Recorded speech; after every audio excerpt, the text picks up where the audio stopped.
So I have this C19 Databus pedal built, and I have the Whiska case. I could cut it down and make another one like I did the first time, but then I thought it'd be really cool if we could do something with a cigar box potentially. Lo and behold, I had a cigar box that fit it just about perfectly inside like this, and it looked like it would be really easy to use this thing. Got a sheet of plexiglass that would pop right in there. We could just use that.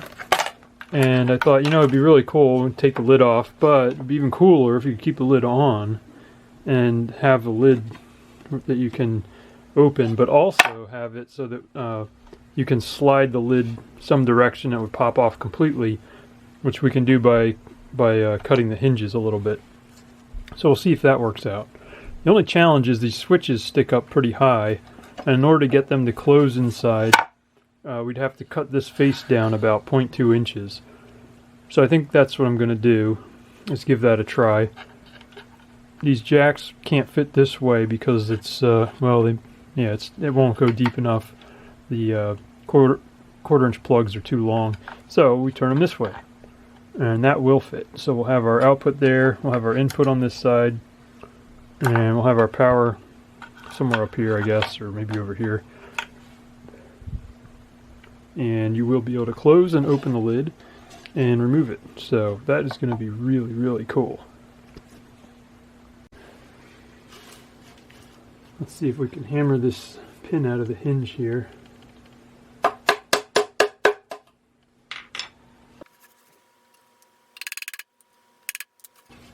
Okay, now we got something to grab onto there, so we should be able to get it out. There we go. Okay, separated the two. So here's how it looks so far. I cut the edges down using an oscillating multi-tool. Quite surprised how fine of a work you can do with these things.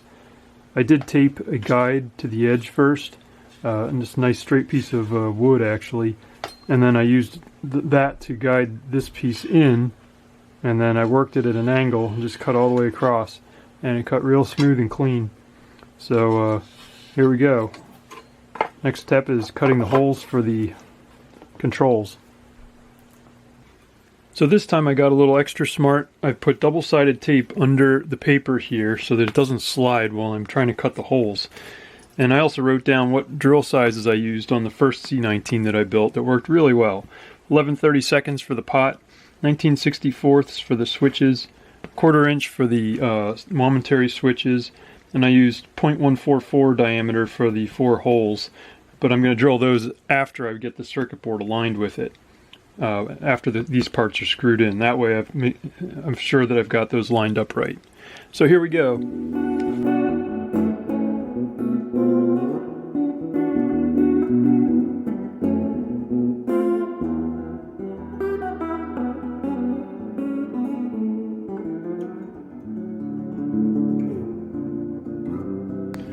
So this definitely went a lot better with that tape on there to hold it down. However, this is that Home Depot acrylic material, which chips like crazy and it's so hard to machine. The trick was to go really slow through it when you're using a drill bit that's larger than the thickness of the material. And I didn't go slow enough here, and I got a little bit of a crack here. It's not very noticeable, so I think I'll just have to let it slide. But this stuff is difficult to machine, so keep that in mind. Not like the Whiska case here that came that I bought with the first one. This stuff was a dream to machine. It was really easy, but it's also not as clear. There's a big funny shape here in the middle that's not clear. That's really kind of dull and odd shaped. It's not a really nice looking clear coat case. This is much nicer, much clearer, but also much harder to machine. If you can get Lexan, that stuff is great for machining. But this acrylic stuff or plexiglass is really a challenge sometimes.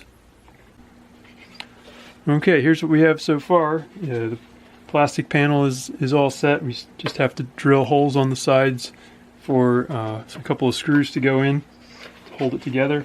We'll have to drill a hole on the side here for the input jack and another one for the output jack here, and then power jack on the top.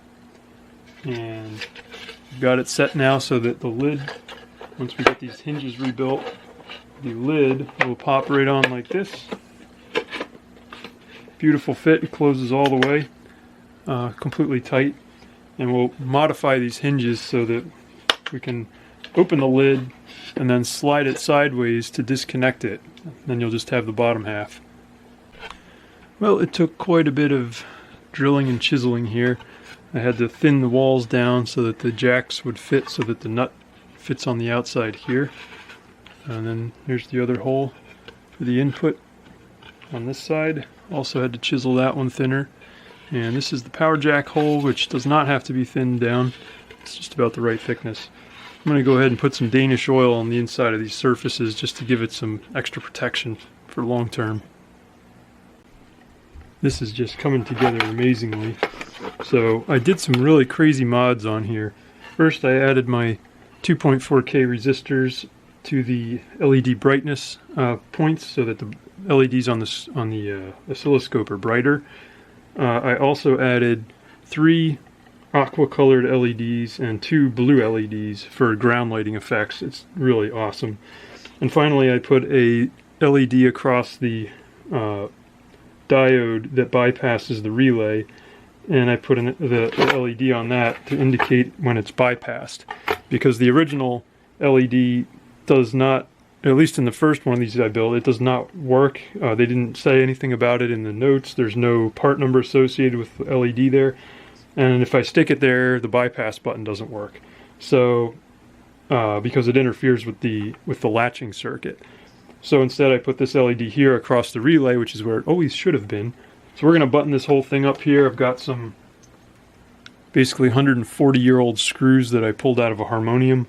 I'm going to use those to button this thing together. I also got the top chopped off here. I'll show you how that fits together. It's really awesome.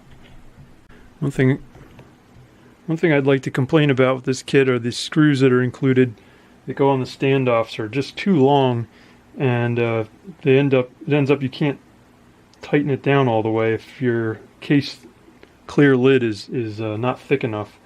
This is about 1/10 of an inch thick here, and it's just these screws are too long. So you got to grab a Dremel tool and Dremel off the end of it. It's a mess, but somebody's got to do it. I really love the way this pedal just came together with this awesome wood box, the cigar box with the top. It's beautiful. It works great. I love the ground lighting effects inside. And it's a really fun pedal to play with.